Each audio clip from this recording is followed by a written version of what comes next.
أعوذ بالله من الشيطان الرجيم. بسم الله الرحمن الرحيم. سبح لله ما في السماوات وما في الأرض وهو العزيز الحكيم.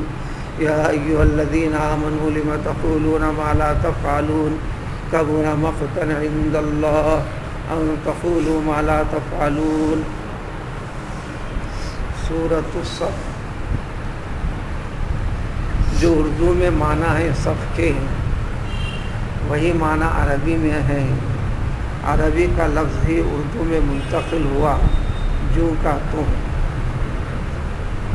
بمعنی ترتیب سے ایک دوسرے کو لگے ہوئے کھڑے ہونا کسی بھی چیز کے لیے، دین کے خاطر کسی بھی چیز کے لیے ایک ہو جانا، ایک ہو کر جٹ جانا. اس سورے میں جنگ سے متعلق باتیں ہیں. جب بات یہاں تک آ جاتی ہو دین کے لیے، دین والوں کے لیے جنگ کی نوبت آ جاتی ہو، تو ایسی صورت میں مومن کی شان اور صفت یہ ہے، چاہے کوئی بھی چیز ہو جنگ کی، چاہے اپنی ذات سے جنگ کرنا ہو، اپنے نفس سے جنگ کرنا ہو، یا دین کے مخالفین کے ساتھ جنگ کرنا ہو، تو ایسی صورت میں پوری طرح ہمت باندھ کر، پورے اتحاد کا ثبوت دے کر، جان کی پرواہ کیے بغیر، دین کی پرواہ کرتے ہوئے، اللہ کی پرواہ کرتے ہوئے پوری طرح اپنی محنت کوشش لگا دینا. نتیجہ چاہے کچھ بھی ہو، لیکن اس طرح کی جد و جہد اگر ہوگی تو نتیجہ ایمان والوں کے حق میں ہوگا. اگر اس میں خطا کرے گا تو نتیجہ ایمان والوں کے ہاتھ میں آتے ہوئے بھی نکل جائے گا.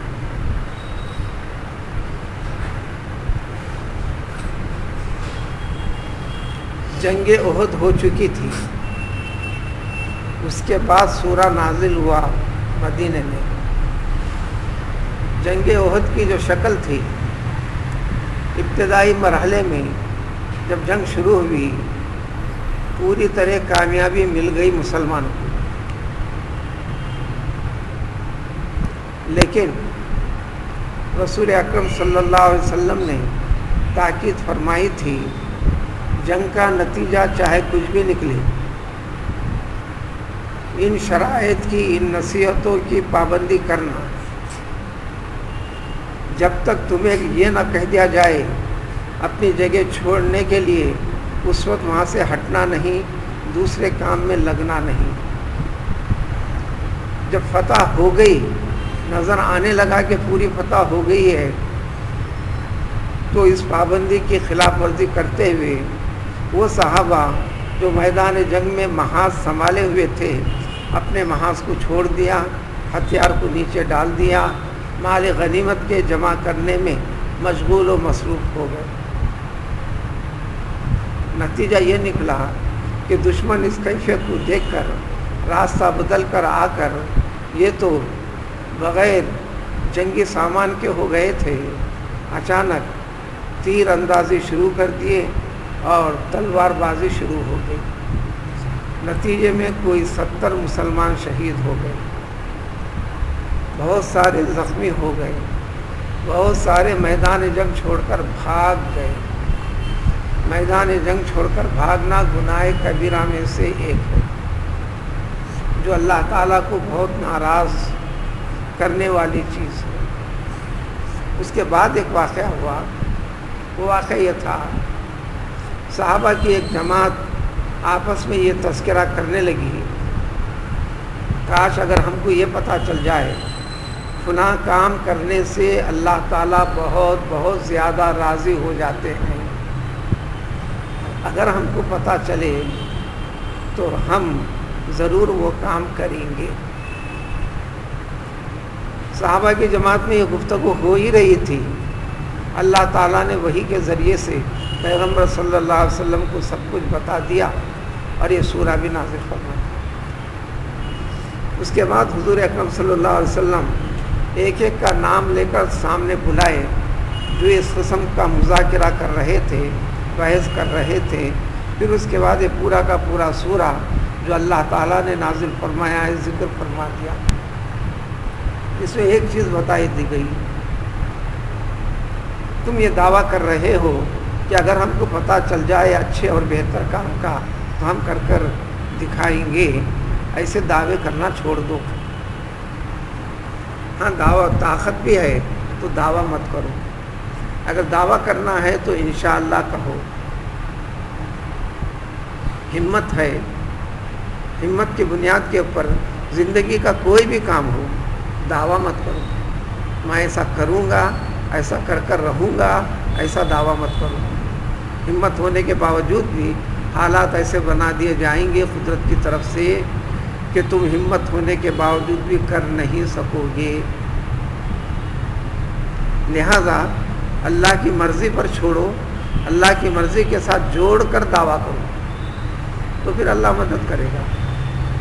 انشاءاللہ کہہ دو، یعنی اگر اللہ کی مرضی ہے تو میں ضرور کروں گا، اللہ کی توفیق ہوئی تو میں ضرور کروں گا، اللہ کا فضل مجھ پر ہوا تو میں ضرور کروں گا۔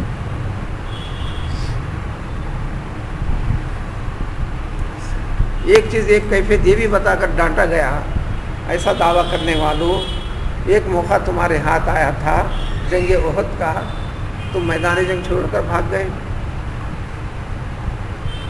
تو گویا جو کہہ رہے ہو عملی اعتبار سے اس کا خلاف کیا تم نے۔ یہ مومن کی شان نہیں ہوتی، مسلمان کا کام یہ نہیں ہوتا، بلکہ جو کہتا ہے وہ کرتا ہے، جو کرنا ہے وہی کہتا ہے۔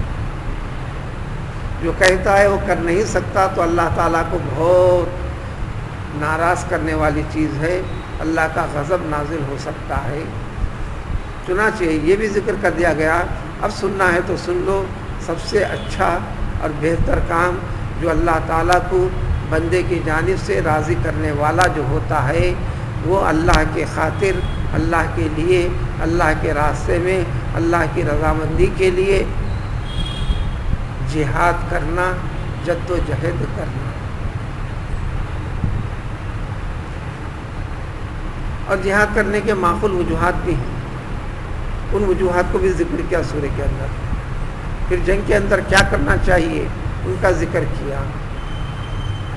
حضرت موسیٰ، حضرت عیسیٰ علیہ السلام کا تھوڑا سا ذکر آیا، یہ بتاتے ہوئے کہ جہاد اس لیے ضروری ہے، یہ کم بخت ہے، انبیاء کو نہیں بخشے، انبیاء کو ستائے، انبیاء کو تکلیف دیے، اسی طرح تمہارے لیے تمہارے پیغمبر محمد صلی اللہ علیہ وسلم کو بھی یہ ستائے، تکلیف دیے۔ پیغمبروں کو ستانا اللہ کے ساتھ مخالفت کرنا ہے، اللہ کو ستانے کے برابر ہے، تو پھر ایسی صورت میں تو جہاد جیسا عمل کرنا ضروری ہے۔ چنانچہ آیتوں کا ترجمہ ابتدائی جن آیتوں کو تلاوت کیا گیا کہ تمام آسمانوں اور زمینوں میں جو کچھ بھی ہے ہر چیز اللہ تعالیٰ کی حمد و ثنا بیان کر رہی ہے، یعنی کوئی بھی نافرمانی نہیں کر رہا ہے اور نہ کرے گا، تو پھر بھلا انسان کو ایک صفت اختیار اور ارادہ ہم نے دیا جو مخلوق میں سے کسی اور کو نہیں دیا، اور ان کو حکم دے دیا کہ تم بھی اللہ کے ہر حکم کی اتباع فرما برداری کرو، تو تم آگے پیچھے ہوتے کیوں ہو؟ اگر تم نہ بھی کرو گے تو اللہ تبارک تعالیٰ کو تمہاری ضرورت نہیں ہے، بلکہ اللہ تعالیٰ سب سے بڑی طاقت والے ہیں اور ایسے احکام جاری کرنے میں عین حکمت پر مبنی ہے۔ پھر فرمایا کہ اے ایمان والو، تم ایسی باتیں کرتے کیوں ہو جو تم ایسی باتیں کہتے کیوں ہو جو کر نہیں سکتے ہو؟ ایسا کہنا اللہ تعالیٰ کو سب سے زیادہ ناراض کرنے والی چیز ہے کہ تم ایسی باتیں کہہ دو اور کر نہ پاؤ۔ لہذا اپنے آپ کو حدود میں رکھو، وہی کہو جو کر سکتے ہو، جو کرنا ہے اسی بات کو کہو۔ اب آگے سنو کہ اللہ کو کیا پسند ہے، کہ اللہ تعالیٰ کو سب سے زیادہ محبوب پسند یہی ہے کہ ایمان والے اللہ کی راہ میں صف باندھ کر ایسا مضبوط ہو کر لڑیں جیسے ایک دیوار ہے لوہے کی، پھر ایک اینٹ کو دوسری اینٹ سے چپکانے کے لیے سیسا پگھلا کر اینٹوں کو ملا دیا گیا ہے، اب اس کے ٹوٹنے پھٹنے کی کوئی نوبت نہیں، کوئی شکل نہیں، بس اس قسم کا جٹ کر اللہ کی راہ میں آگے بڑھو اور اللہ کے لیے لڑو. مرنے کی نوبت آئی تو اللہ کے لیے مرو, جینے کی نوبت آئی تو اللہ تعالیٰ کے لیے جیو.